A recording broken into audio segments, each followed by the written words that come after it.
అంబేద్కర్ రాజ్యాంగం మీద ప్రమాణం చేసి బాధ్యతలు స్వీకరించారు. అమాత్య హోదా నిర్వహిస్తున్నారు. కానీ ఇప్పుడు రాజ్యాంగాన్ని పక్కన పెట్టి తమ సొంత వ్యవహారంగా నడుపుకుంటున్నారు.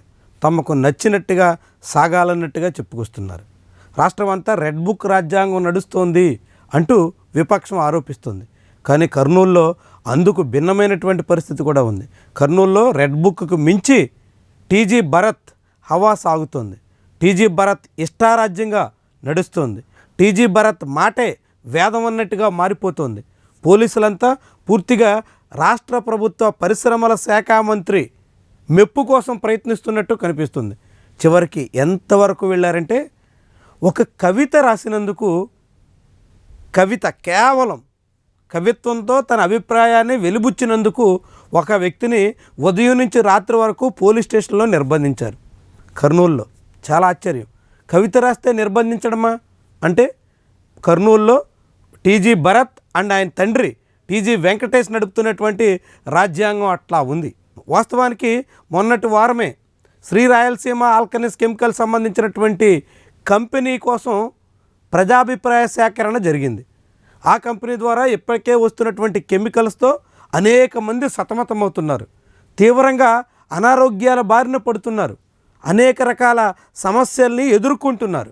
ఈ సమస్యలన్నీ ప్రజాభిప్రాయ సేకరణ సందర్భంగా అధికారుల దృష్టికి తీసుకురావడం కోసం పలు ప్రజా సంఘాలు ప్రయత్నం చేశాయి. ఆ సమయంలో కేవీపీఎస్ డివైఎఫ్ఐ నాయకుల మీద టీజీ వెంకటేష్ అనుచరులు రెచ్చిపోయారు. అధికారులు పోలీసుల సాక్షిగానే దాడికి పూనుకున్నారు. ప్రజాభిప్రాయ సేకరణలో ప్రజల అభిప్రాయం వెలిబుచ్చేదానికి అవకాశం లేదన్నట్టుగా సాగారు. ఇక్కడ తమ మాటే చెల్లుబాటు కావాలి, తమ కంపెనీ ప్రయోజనాలకి భిన్నంగా సాగితే ఎవరిని ఉపేక్షించం అన్నట్టుగా దాడులకి తెగబడ్డారు. అలాంటి సమయంలో కూడా పోలీసులు కళ్ళు అప్పగించి చూస్తూ వచ్చారు. ఫిర్యాదు చేసినా పట్టించుకున్న దాఖలాలు లేవు. కనీసం నిందితుడి మీద చర్యలకు కూడా ఉపక్రమించిన పరిస్థితి లేదు.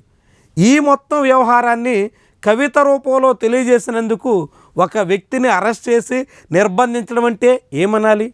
ఇప్పటికే అదే కర్నూలులో పాలూరు రమణ అనేటువంటి journalist TG Bharat TG Venkatesh ఇరువురు నడుపుతున్నటువంటి దందాల మీద ఫేస్బుక్లో పోస్ట్ పెట్టి యూట్యూబ్లో వ్యవహారం చాటినందుకు అతని మీద పోలీసుల్ని ఉసుగొల్పారు.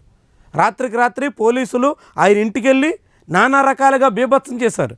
ఆ విషయాన్ని ఆయన వెల్లడించినందుకు గాను ఆయన్ని నిర్బంధించి కేసులు కూడా బనాయించారు. అలాంటి వ్యక్తి ఇప్పుడు సోషల్ మీడియాలో తన అభిప్రాయం కూడా చెప్పుకునేదానికి సిద్ధపడలేనటువంటి పరిస్థితి వచ్చేసింది. ఇదప్పుడు జర్నలిస్ట్, ఇప్పుడు ఒక కవిత రాసిన వ్యక్తి. ఇలా ఎంతమంది మీద ఈ రీతిలో సాగుతారు? యథేచ్ఛగా కేసులు పెట్టి పోలీసులను ఉపయోగించుకుని అందరి గొంతు నొక్కే ప్రయత్నం చేస్తారు. కర్నూలు అంటే పూర్తిగా టీజీ భరత్ టీజీ వెంకటేష్కి ఏమైనా ప్రత్యేక రాజ్యాంగం ఉందా? వాళ్ళకి నచ్చినట్టే సాగాలా? వాళ్ళ కంపెనీ ప్రయోజనాల కోసమే అందరూ మాట్లాడాలా? కంపెనీ వల్ల కలుగుతున్నటువంటి నష్టాలని వెలిబుచ్చడానికి అవకాశం లేదా? వాళ్ళ కంపెనీల పేరుతో సాగుతున్నటువంటి దందాలని వెల్లడించడానికి కూడా ఎవరికి అవకాశం ఇవ్వరా? ఇదెక్కడి తీరు?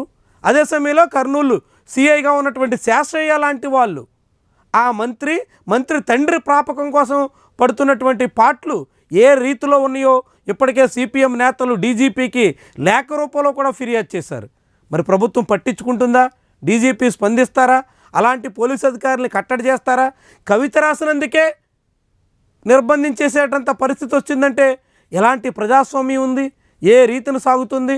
ఇప్పటికైనా పోలీసు ఉన్నతాధికారులు ఆలోచించాల్సిన అవసరం కనిపిస్తుంది. కర్నూలు వేదికగా సాగుతున్నటువంటి ఇలాంటి అకృత్యాల్ని అడ్డుకోవలసినటువంటి బాధ్యత ఉంది. లేదంటే మాత్రం కర్నూలులో ప్రజలకు ప్రజాస్వామ్యం కూడా దూరం చేసేదానికి తెగబడుతున్నట్టుగా అందరూ భావించే ప్రమాదం ఉంటుంది. అది అనేక రకాల సమస్యలకి దారితీసినా ఆశ్చర్యపడాల్సిన పని లేదు. కాబట్టి వీలైనంత వేగంగా ప్రభుత్వ యంత్రాంగం స్పందించాలని, ఇలాంటి సమస్యలు ఉత్పన్నం కాకుండా ఎవరో కొందరు నాయకుల ప్రాపకం కోసం పోలీస్ యంత్రాంగం మొత్తం యథేచ్ఛగా తెగించే పరిస్థితి రాకుండా చూడాలని చూస్తారని కూడా ఆశిద్దాం.